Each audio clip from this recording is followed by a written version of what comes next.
Hello, everyone. Welcome to the Pinkwood show. I am Anushree Dixit. Well, the guest today we have is a polymath. He is a filmmaker, a director, an actor, an author, and an animal activist. There are a lot more things to add to his profile. So we would hear it from Mr. Ananth Mahadevan. That is our guest today. He is the maker of famous films like Aksar, Me Sindhutai Sabkal and Gaur Hari Dastan. His films, his work has always been critically acclaimed, and he has won several entries in various national and international film festivals.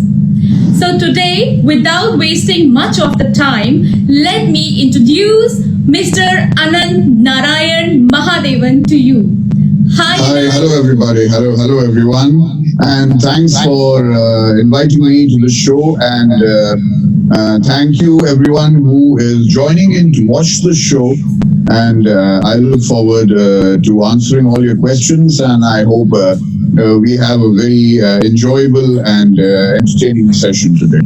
Ananth, could you tell us when did this bug of being a filmmaker actually bite you?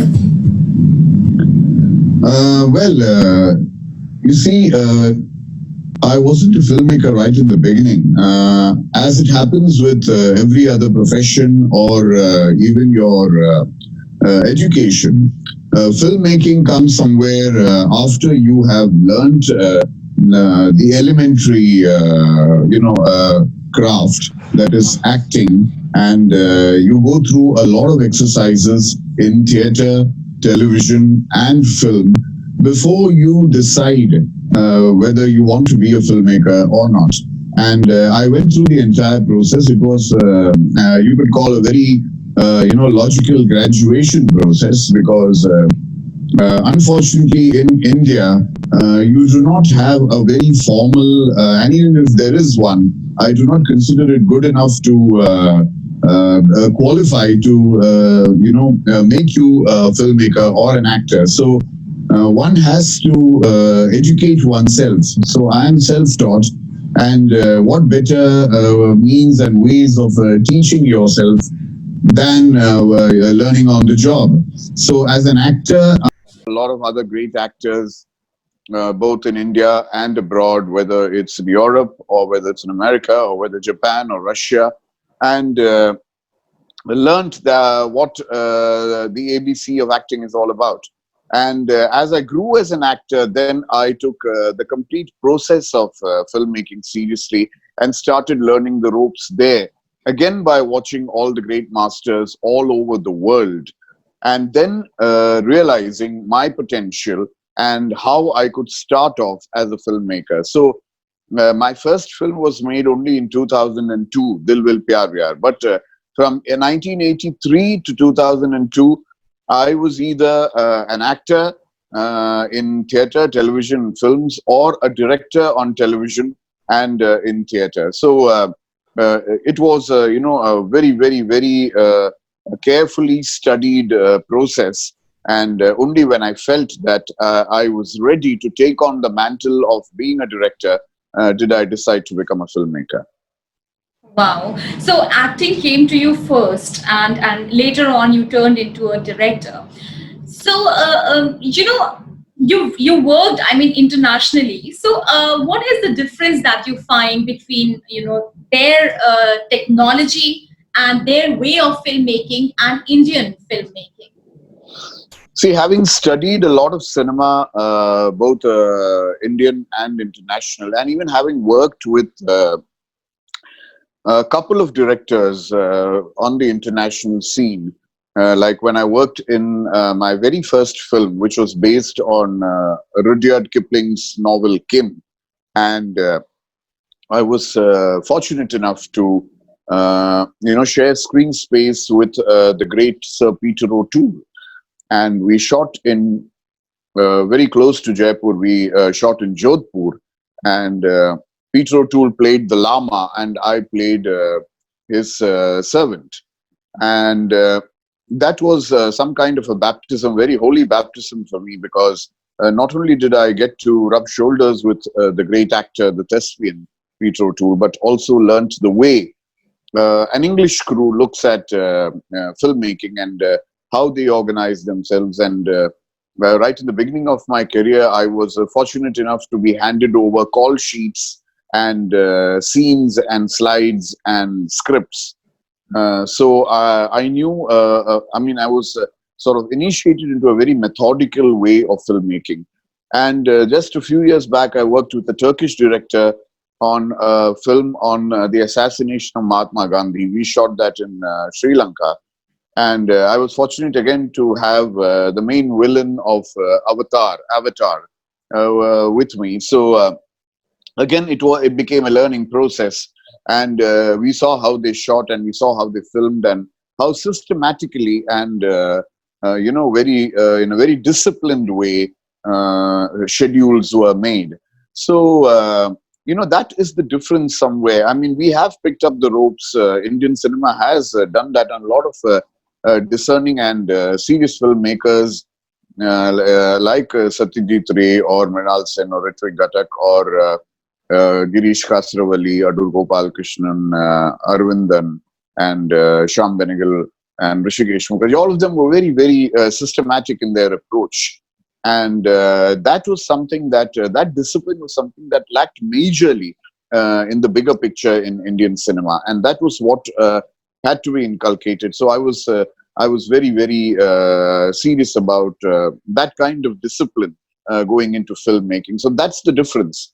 I mean, if you see the professionalism between the foreign filmmakers and the Indian crew, you see a world of difference. Although the Indian crew is now fast catching up, and they realize the value of time, money, and scheduling. Absolutely, absolutely. And see, every time, definitely, I mean, life is not a bed of roses. We all know that. So definitely, you must have also undergone a lot of struggle or challenges. Could you just let us know a little? I mean, what was very challenging to you, and how did you overcome it? This is a very tough one because it'll take me years to answer. Because if you ask me honestly, the struggle is still on. I'm still struggling to make the kind of cinema I want to make. I'm still struggling to attain the level of excellence and the level of global cinema as much as possible. And I'm coming up against a lot of hindrances, a lot of what would one say, coming up against a wall where you're not allowed to do what you want to do. So right from the stage of becoming an actor, when in the late 70s and the early 80s, when I did sort of meet a lot of filmmakers and tell them that I wanted to be an actor, I knew that the minute I left their cabin, or they left me, if they had come to see me, that they had not taken me seriously, not at all. And but I continued my theatre, and I'm happy to say that my theatre flourished very well. I got lead roles, and I held on to that, like it was life itself. And that was what led me to Sai Paranjpe, who was making Ados Fados, my first television serial. And it was Sai Paranjpe who launched me or introduced me to television. And from there, of course, again, it's been a long and uphill road. Nothing has come easy. All these years, all these 38 or 40 years of my work, I wouldn't say that anything at any stage was smooth, and I could just walk in and walk out. So for me, I feel that I am a long struggling actor and filmmaker, and I do not know when the struggle is going to end, because probably it is because I do not tread the beaten path. I do not want to be typecast either as an actor or as a filmmaker. And I do not want to do what everyone else enjoys doing and is content with. So probably the levels of ambition are much higher, high enough for even me to not be able to achieve. So I'm going to continue the struggle, and the journey is very interesting. I'm enjoying the journey, and I hope one day I'll be able to say that probably I have broken out of a shell and achieved something that I've been looking for the last 4 decades. Amen, amen. And we would really like you to, fulfill all your dreams and all your desires are achieved. And audience, let me just show a little glimpse and nuances of Ananth Mahadevan's life. So just wait for a while.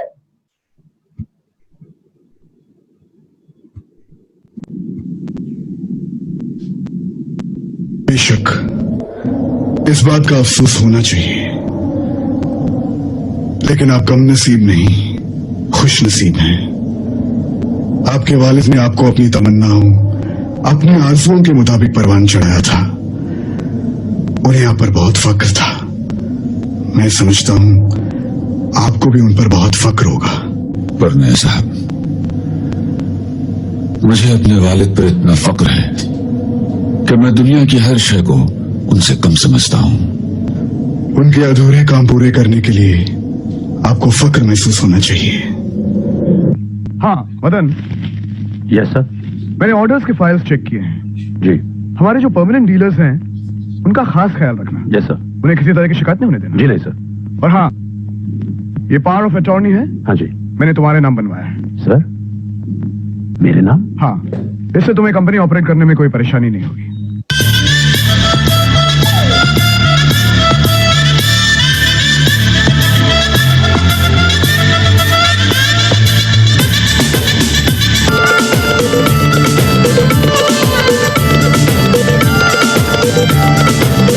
झलक दिखला जा, झलक दिखला जा, झलक दिखला जा, झलक दिखला जा, एक बार जा जा जा जा जा, एक बार जा जा जा जा जा। इतना महीना हुआ कुछ नहीं हुआ, आप रोज पैसा देता देता बोल के। पैसा पैसा पैसा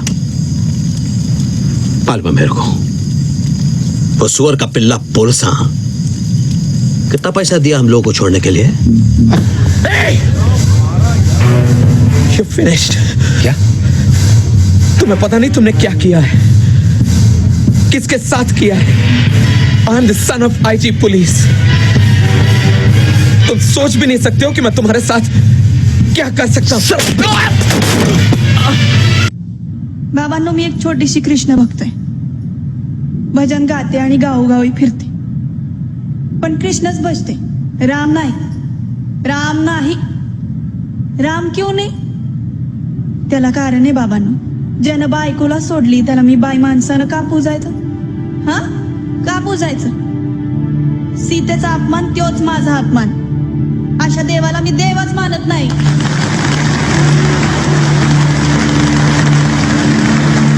क्या नाम बताया आपने? जी गौर हरिदास। गौर हरिदास। बसा। गौर इधर नहीं, उधर उसको दो। गौर हरिदास जी। हरिदास। देखिए हम महाराष्ट्र के रहने वाले, 1952 से बॉम्बे में। हाँ, पन आपको अभी उड़ीसा से अप्लाई करना पड़ेगा। अरे लेकिन लड़ाई तो हमने देश के लिए की थी ना, सिर्फ उड़ीसा के लिए तो नहीं की थी। हाँ, बात बराबर है, पन रूल तो रूल है ना। Wow, awesome. So, as you said that you always wanted to work, differently, and you have really touched sensitive subjects. So, mostly what happens when we touch these kinds of subjects, something controversial happens. So, did you really have to face any such controversies? When you make films that are socially relevant, it is, it's obvious that someone somewhere will raise objections, someone will raise a finger and say, no, that's not the way we want it. In the case of Sindhutai Sabkal, I think she was a little careful right in the beginning not to tread on sensitive people and those who were really, really like, who tried to pull her down during her formative years. And we tried to keep it a little, we respected her sentiments, and we took out a lot of things, particularly a court case that might have got her into trouble. And as far as Gauri Dastan was concerned, we went the full hog.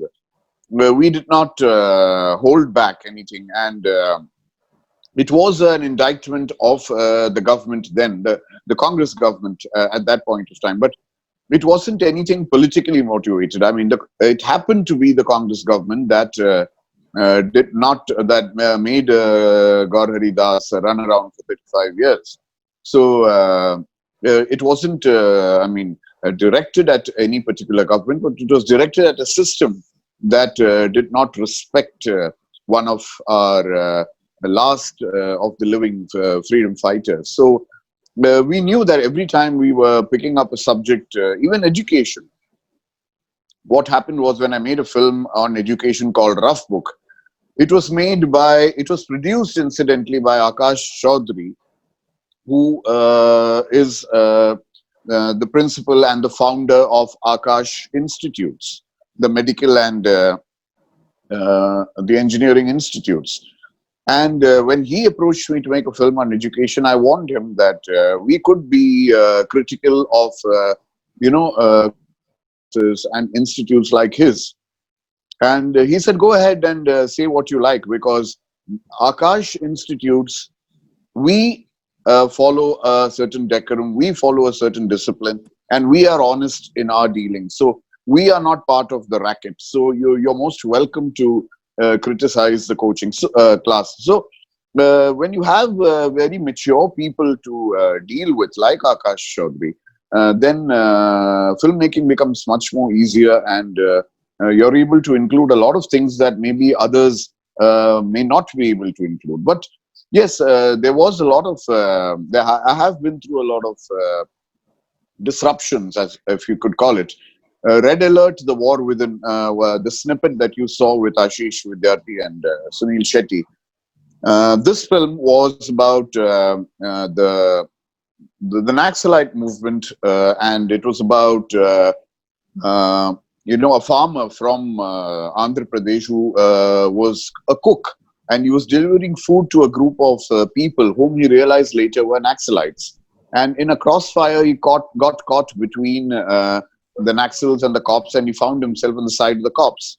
Now, the violence that emanates from that point probably wasn't palatable for the censors who gave it an A certificate. The television channel that ran this film, when we heard that Red Alert was being shown as the television premiere, I was excited, and I called up everyone and even put posts on my Facebook saying, please watch the film. But the minute I started watching the film and I saw the way it was butchered on television, censored on television, I started putting posts saying, do not watch the film. This is not the film I made. So we have these kind of self-censorships that even when it comes to television, people think that they know what to show and what not to show. So there have been these sort of, disruptions, like I call them. But overall, it's been a very smooth journey. And my last two films, both Dr. Rakmabai, which is a story of India's first practicing lady doctor, and My God, which is just recently won a lot of accolades at international film festivals and is ready for release. It is about custodial deaths. And today we are watching America burning. We are watching the Minnesota death at the hands of a policeman, and the caste system. So My God is all about that, a true incident that happened in Kerala. So we were worried that the censors might come down on it very heavily, because it's very critical of the system. But fortunately, it was passed without a cut and with a U certificate. In fact, they were more worried about some animals that were roaming around in the fields and in the villages, and Well, they wanted those snippets to be cut rather than the truth that I was showing. So that's the irony of the situation. So that's the kind of controversy we faced, but we've been able to overcome a lot of them. And I continue, with my films without sugarcoating anything. Absolutely, that we could really see in your work, in your films. However, I would still like to know if you have always maintained a low profile. I mean, we haven't really seen you publicizing your work a lot like people do, or investing in a lot of marketing of your films. Do you think marketing and lobbying it exists, and there are results because of it? I'm so glad you asked that question. A long time back, of course, how many years back, when my grandmother was alive, and we were using all the famous brands of either toothpaste or soap, and I used to sort of flip through the papers, not really reading, but as a toddler, I asked her, okay, why is this brand not in the papers? Why don't they advertise this? Why do these brands advertise? And my grandmother told me something I'd never forget. She said they don't need to advertise because they sell on their own. And I have never paid a single pie till today to any infotainment or entertainment section of any newspaper to advertise myself. Right. I would like to be promoted like we promote medicines. When medicines don't advertise, medicines are ethically promoted. They are promoted from the pharmaceutical companies to the doctor straight. So I want to go from my camera to the audience straight. I understand that marketing is very important. People thrive on marketing. People thrive on hype. And like you very correctly said, maintaining a low profile can be suicidal in a marketing age like today's. But I have still managed to survive. I know a lot of people do not even know that someone called Ananth Mahadevan exists. I don't get invited to award functions. I don't get invited to cocktail parties. One of the reasons might be that I don't conform to the ways of the world, or they may just not want, they may not attach any importance to my existence. But I continue to function with conviction. I continue to function with a confidence that I am doing something that would attract the attention of not just Indian audiences, but a global jury and market. And I go along with that kind of confidence. Mark you, it's not overconfidence, it's just confidence. And it's the persistence and perseverance that is driving me and not letting me get frustrated and desperate. Even if when I win the national award, they do not mention it in the headlines. And a Hindi film that has won the best Hindi film award gets the headlines rather than a Marathi film which has won the best film award. So I have sort of, reconciled myself. I have come to live with this reality, and now it doesn't affect me anymore. Wow. And what about the lobbying part?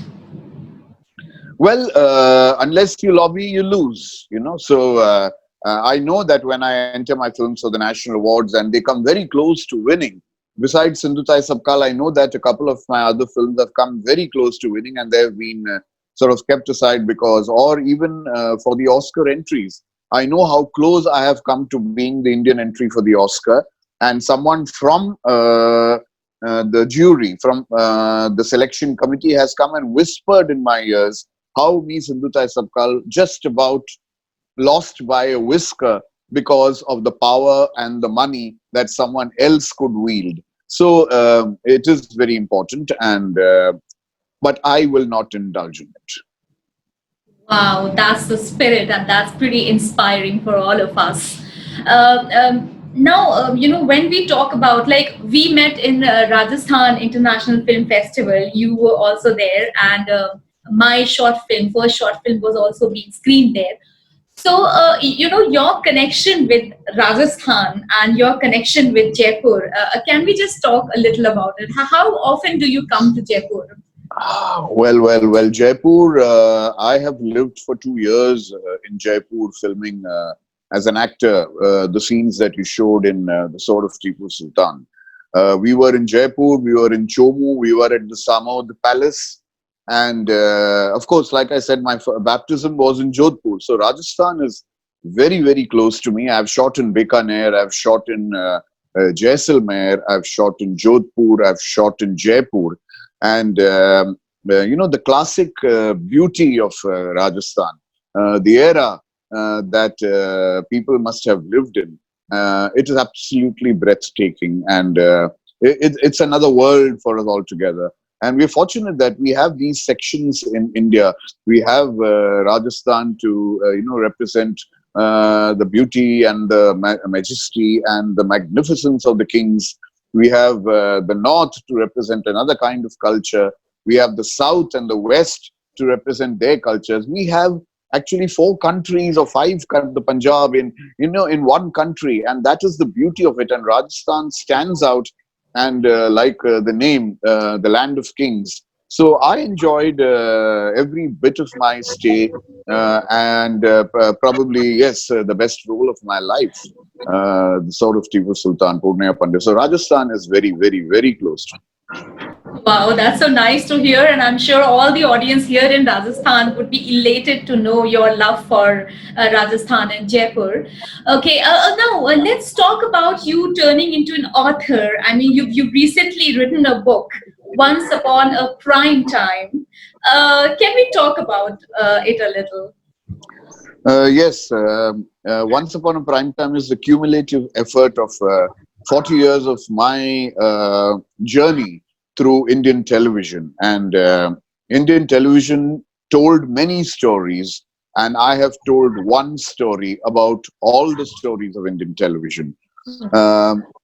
Fortunately, again, I have been running the complete gamut of running parallel to the Indian television industry in India. In '83, when commercial television started, sponsored television started, right up till today, when the OTT platforms are up there for the asking. I have been being engaged either as an actor or as a director all these years, almost every possible year. And that brought me close up with every important or even unimportant people who eventually turned important, persons who worked on television and who did some great work. So the 80s and the 90s, right up till the millennium, the break of the millennium, some of the classic works on Indian television needed to be documented, and it needed to be sort of recorded for posterity. You see, in India, abroad, we have all these, either CDs or DVDs or Blu-rays of all the important shows that have come up on either on NBC or CBC or ABC and CNN and all these channels abroad.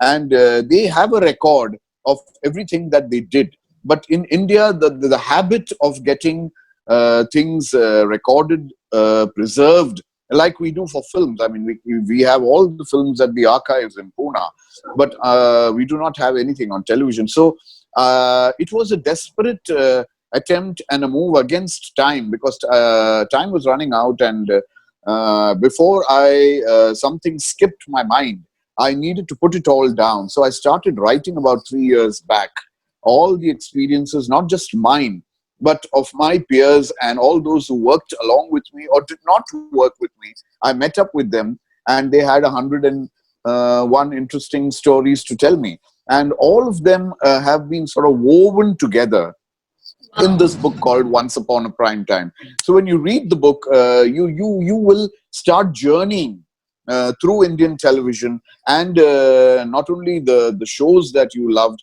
but also the people behind the shows. And that is more important. This book is dedicated to all the founding fathers of Indian television, the reason why we are all here today, and we are still thriving, and all the new generation of creative heads are sitting on chairs that have been built by these founding fathers. So it's an important book from that point of view.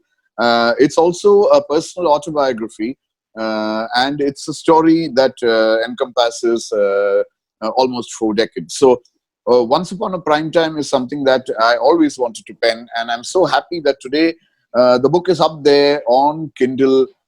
Embassy Books, the publishers, Sohail Lakhani, they have undertaken this wonderful, task of, making my wish come true and putting that book up there. Now, of course, after the lockdown lifts, we will be scheduling the paperback edition. And we hope to pay a big personal tribute to all the television personalities who are still with us when we do the launch of the paperback. So that's Once Upon a Prime Time. It's so much to say. It's about 40 years, and we do not have all that time right now. But all that I can say is it's the very first book on Indian television. So that makes it a very exclusive product to have. Absolutely, because every time whenever somebody comes from TV industry to this, I really have this curiosity to know about TV industry and the journey and the making of the TV industry, and you have covered almost everything. So I am definitely going to secure a link on Kindle, as well as I'm going to secure a hard copy, a paperback. I think the link is right up there. You see, my publisher is such a prompt gentleman that he has already put up the link there. Thank you. Oh, I see. Yeah, so that's for all everyone who's watching. So please click on the link and download the book. And if you like it, I promise you, when we launch the paperback edition, I will personally autograph one copy for you. So people, please see this link here by Sohail Lakhani. And definitely we should be securing this. We'll read it on Kindle, and I am actually a paperback lover, so I am waiting for that edition that in my hands. I love the smell and everything. But yes, people, see in the chat box, people who are on FB Live, please see this, and who are on Zoom with me, you can download this link and can secure your link. You can read the book here. Okay, now we have certain questions from the audience on Zoom. So we have, who is it? Shalu. Okay, Shalu, I'm unmuting you. Yes, you're unmuted. Please go ahead with the question. Good evening, Ananji. How are you? Good evening, Shalu. Nice to see you here. Thank you. I couldn't miss this. How sweet of you. How sweet of you. Thank you. So I wanted to check, you just said a little while ago that you kind of work against the norm of Bollywood and television and so on and so forth, and you don't get invited to cocktail parties and such like. What's the impact of that on your work? That's one question. The other one also I want to give, maybe they're interlinked. The other one is, what's the one piece of advice that you would have for young hopefuls who leave everything behind and they, just come to Mumbai with stars in their eyes and maybe their entire lifetimes in their pockets? So, okay, your first question. Actually, it didn't have much of an impact on me, but a lot of friends used to come and say, why didn't they write about you? Why didn't they call you? Why aren't they giving you importance? Why are you being in the background? You should push yourself. And frankly, I felt if you do not command the attention or command respect from anybody, even if the person wasn't worthy of giving it, I don't think you should push yourself and advertise yourself like a consumer product and say, look, here I am, buy me. No, I don't want to do that. Frankly, that is not my cup of tea at all. The only thing that keeps me going is that whether they like it or not, and they could assume that I'm making a very presumptuous and a very vain and boastful statement. But the only thing I can say right now, where the reason why it doesn't affect me is I know my job, and I know what I'm doing. So as long as I know my job, I need not to be perturbed by indifference from any sector of society or the industry. So it really doesn't affect me. Although a lot of people feel so sorry and so bad for me, but I tell them, no, forget it. Don't do that. So Is there an impact on your work? Like, have you found yourself? And I'll tell you where I come from while I'm asking this question. I come from the same school of thought that if you do good work, your work will speak for itself. You don't need to advertise. You don't need to sell yourself.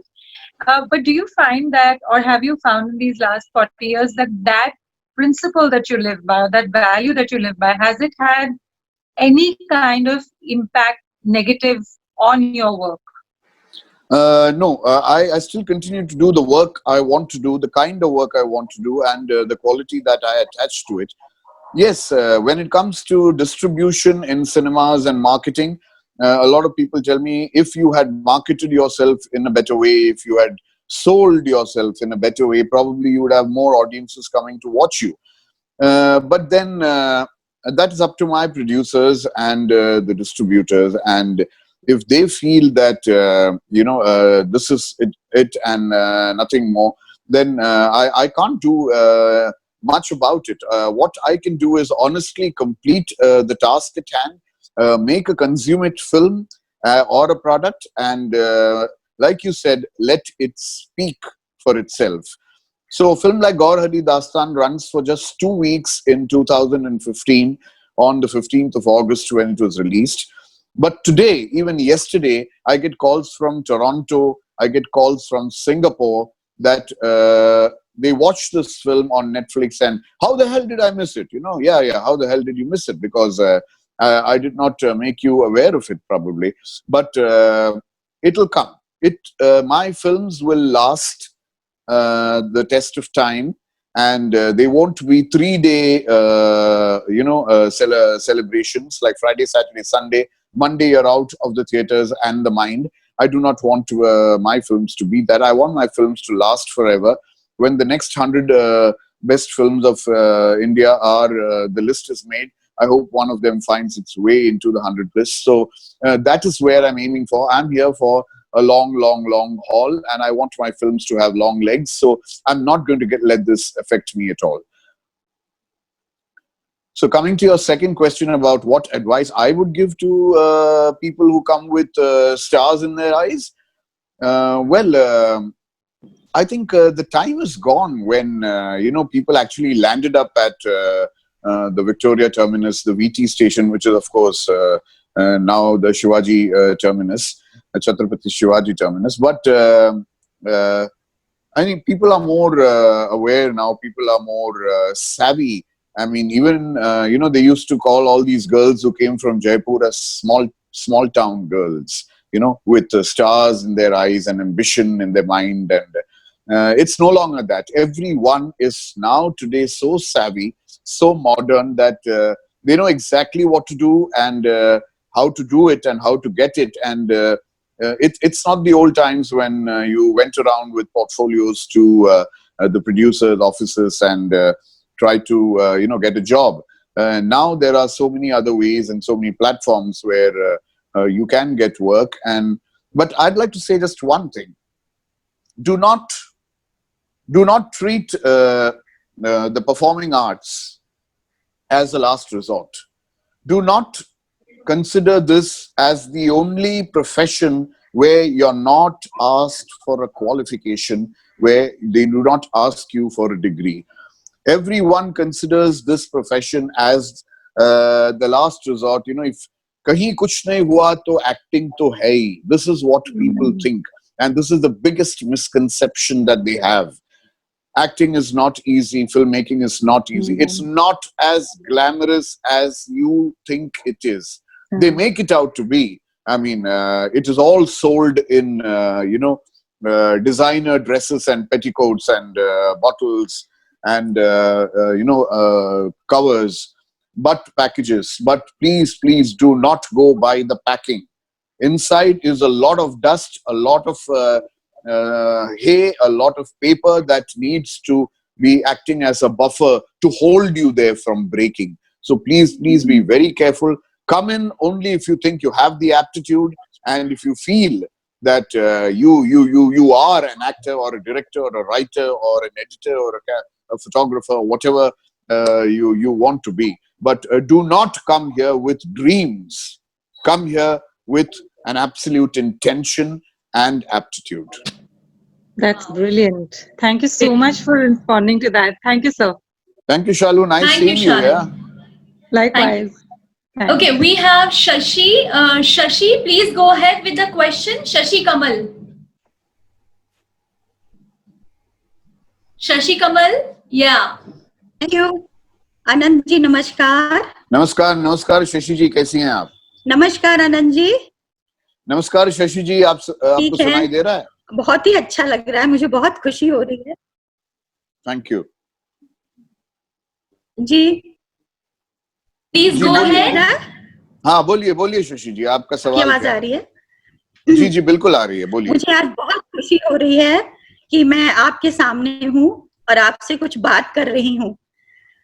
मैं सबसे पहले तो ये बोलूंगी कि आपका जो शालीनता है वो मुझे और किसी एक्टर में आज तक नहीं दिखाई दी। जितने भी आपने रोल किए हैं आपकी शालीनता तो जैसे हावी रही है। और बहुत बहुत शुक्रिया, बहुत शुक्रिया। क्या कहूं, बहुत ही मेरा सौभाग्य है कि आज मैं आपसे बात कर रही हूँ। अच्छा, मैं कुछ पूछना चाहती हूँ आपसे कि आपने एक्टिंग के साथ निर्देशन का जो क्षेत्र चुना है उसमें आपको मन से सच बताइएगा सबसे ज्यादा क्या पसंद है, एक्टिंग की निर्देशन?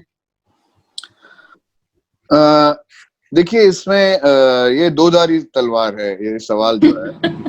और मैं सिर्फ इतना कहूंगा कि अगर मेरे पास कोई ऐसा पात्र आए, ऐसा कैरेक्टर कोई आए जो मैं चाहता हूं कि मैं ये करूं और एज एन एक्टर मुझे बहुत एक्साइट करता है, और अब भी थिएटर में सिर्फ इसीलिए करता हूं कि एज एन एक्टर मुझे थिएटर के रोल्स मुझे बहुत एक्साइट करते हैं, तो उस वक्त मैं एक्टर बन जाता हूं। और अगर मेरे पास कोई ऐसा सब्जेक्ट या मुझे कोई ऐसा सब्जेक्ट मिले, कोई ऐसा कुछ मिला जो मुझे as a film maker challenge करता है, जो मेरे लिए बहुत ही शायद मुश्किलात पैदा कर सकता है कि इसको फिल्म में कैसे तब्दील करें, तो मैं उस सब्जेक्ट को चुनूंगा और मैं फिर निर्देशन करना पसंद करूंगा। सो ये बिल्कुल पात्र और जो सब्जेक्ट है उस पर निर्भर है, और मैं as an actor and as a director मैं अपनी खुशी दोनों जगह ढूंढता हूँ। Okay, thank you, Shashi ji, for your question. Okay, we have a question from Rajesh Gautam. How could you manage such diverse genre like romantic musical Aksar and then Sindhutai Sabkal and the musical thrillers? Sindhutai Sabkal is a biography. So how did you manage this diversity? देखिए, I have never been typecast as an actor, and that has been my effort, never to be typecast as a director either. So I have been trying to attempt all kinds of genres, and it comes to me easily. It's not something that challenges me in a way that, oh my God, this is not my area of work, or this is not my area of thinking, and how am I going to tackle this? But it's just the love for cinema and the visualization, and each film and each subject. Like when I made Dil Vil Pyar Vyar, which was India's first retro musical, we used the published works of Panchamda R.D. Burman and recreated them for another situation. We had a certain kind of pitching and approach. When we did a thriller, I knew that the slickness, the edge of the seat feel that you wanted to give audiences, and the curiosity that you had to build up right, and the suspense that you had to maintain right till the end, that was the kind of pitching that we had. And when it came to films like biographies like Gaur Hari Dastan or Me Sindhutai Sabkal or Dr. Rakmabai, here was the challenge. Actually, here was the challenge that you had to respect the subject, because these subjects were real people, and you couldn't tamper with their lives or with the reality or with the truth. I did not use the biography or the autobiography to glamorize or exaggerate situations like most of the films do, because in the guise of a biopic, a lot of malpractices are going on. So I did not want to do that. So here was when one had to tone down the melodrama, one had to get the subtlety meter into practice, and be realistic enough to make the audiences understand and make the stories be credible, because these were real people you were dealing with, and they had to get the respect that they deserve. So you see the approach, the whole mind is a 360-degree turn or a 180-degree turn, where you have musicals, thrillers, romance, biographies. It depends on how you actually frame your mind for each of them. Absolutely. And let us come to another aspect of yours, another personality attribute of yours, that is your love for animals. So was that always there? Were you always that compassionate? Were you always a vegetarian, or suddenly something played here? I was a vegetarian since my last two births, and I was always a vegetarian, yes, and I have always been a lover of animals. Let me tell you, there are two aspects to this. Number one, if you think you have the right to live, if you think you have the right to every good thing in life, and whether it's food or air or water, any of the elements that are required for survival, I think you're not the only one who is inhabiting this planet or the universe. There are several other creatures. And if you're going to look down on them and feel very superior as, the most superior mutant or the most superior, race in the evolution theory of Darwin, then we are sadly mistaken, because then you are not using your intelligence, you are not using your superiority of thinking to think the way you should. Because if you are going to enjoy a hunt, and if you think that you are being very brave by actually going out there and killing animals with a gun, with a rifle, and which is almost 100 meters away, and if you think that you're a sharpshooter, and if you that is what you have achieved, then it is pathetic. It is pitiable. Every animal today, I mean, when you see animals eating animals, when you see a lion, eating a deer, and you say, look, how do they do this? I mean, they don't follow, your dictum of kindness towards animals. Have you ever tried killing your food with your bare hands like they do? Have you ever tried skinning a goat? Have you ever tried skinning a lamb? Have you ever tried ripping apart a chicken with your hands? You put it into a machine to do it, because you don't have the guts to do it, and you can't stand what you will see. You only have the guts to eat it. So this is what man has brought himself down to. And I really pity the human race, because if they think that they can love animals like dogs and kittens and pets, they love them to the end of the world, and at the same time you have your chicken and your lamb and your pig in your dinner table, you are a hypocrite. So the second aspect, like I said, is man's, you see, the entire body, biologically, we are not compatible with meat. Meat is not compatible for the lining of the human stomach.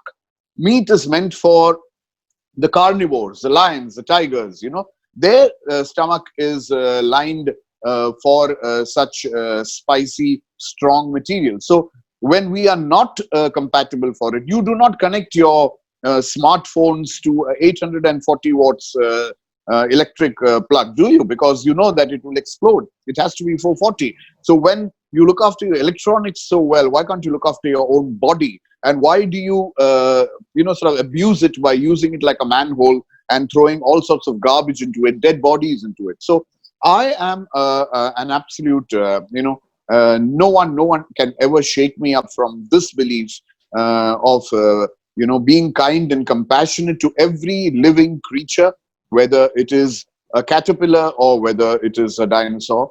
And vegetarianism is what I believe in, whether my friends or whether the world at large wants to believe me or be convinced. I've tried to convert a lot of people, and they have been converted, but most of them haven't. So there's only up to a point when I can try and preach this. But I wish they would understand why I'm saying this so emphatically, and there is a reason behind it. And I wish they could think about it and mend their ways. Absolutely, and not only this, because do you believe like what's happening today, the COVID, the pandemic that's existing? Is it because people say karma? So it is like It's both. karma It's coming both. to You us. see, karma has made man go on self-destruct. Karma hasn't sent the floods. Karma hasn't sent a fire. Karma hasn't done a cloudburst. Karma has very cleverly made man mutate the virus in a lab and send it flying across the world. I mean, today we are standing on a very tragic point of life, something that's going to go down in the next 100 years, if there is 100 years, as a historical, tragic, epic moment. Like when I mean, we were not there when it happened. We talk about the two world wars, we talk about the Spanish flu, we talk about the London fire in London, or the plague. The way we talk about it as a memory and as a a milestone in history, the future is going to talk about this, and this is absolutely unprecedented because nowhere in the history of mankind has a virus hit the entire world, the whole planet, and so there. Is this a cleansing process? Is karma doing mass extinction of what it does not want to exist? And is this man's greed? Is this man's political ambitions? Is this man's business acumen that is driving him to exploit this entire situation in so many ways? Because I still see that we haven't learnt our lessons. We are using the pandemic as a springboard, either for the pharmaceutical companies or for political moves, or so many other things. It's all hidden there, and if you just look at it, it's absolutely shocking at what we are doing to ourselves, exploiting a tragedy in the process. Wiping out so many people in the human race. So we are going through some of the most terrible times, and you call it what you like, but I would say we are solely responsible for this. Yes, I think we have to agree to it. We are responsible. I mean, I don't know. Somehow, if we see the plus points of COVID, we really see how the pollution has decreased and how we see the clear skies, the clear waters. So definitely, yes, we are the ones who are the spoilers, and that's right. So, Anand, we have a little rapid fire for you. So, I would like you to answer us few questions, but quickly. So, it will not take much time, just 10 questions. Okay, so let's start it here. Are you ready, Anand? Okay, so your favorite actor? That's a tough one. I mean, don't ask me to name a favorite actor. There are so many great actors in the world, and if I name one actor, I might, be doing a lot of injustice. Okay, Daniel Day-Lewis. Okay, favorite food? Dal Chawal. Wow, favorite director? Ingrid Bergman. Ingmar Bergman. Favorite book? Many Masters, Many Lives. Wow. Your favorite film directed by you? My latest film, which hasn't actually been hasn't been projected to the world yet. I've just completed it. It's a film called Bittersweet. Pardon me? It's a film called Bittersweet, which I've just Bittersweet. made. Yeah. Yes. Okay. Okay. Your favorite film by other director? I mean, all the films of Kurosawa or Bergman or Truffaut or Fellini or Satyajit Ray or Adol Gopalkrishnan. Wow. Your favorite actress? Madhubala. Okay, favorite holiday destination, Kerala. favorite TV show. Malgudi Days. Oh, amazing. Yes. And your favorite historical personality? Someone that inspires you? Martin Luther King. Oh, fantastic. So here, although I don't have a hamper, but definitely we are going to do something. Coffee is on me when we meet the next time. All right. So, Ananth, it was such wonderful having you here. It was, some of the things that you mentioned, for example, the lobbying part, the marketing part, you really taught us and you inspired us to be rich in content. And not only that, you're so inspiring that, yes, nothing sells except your work.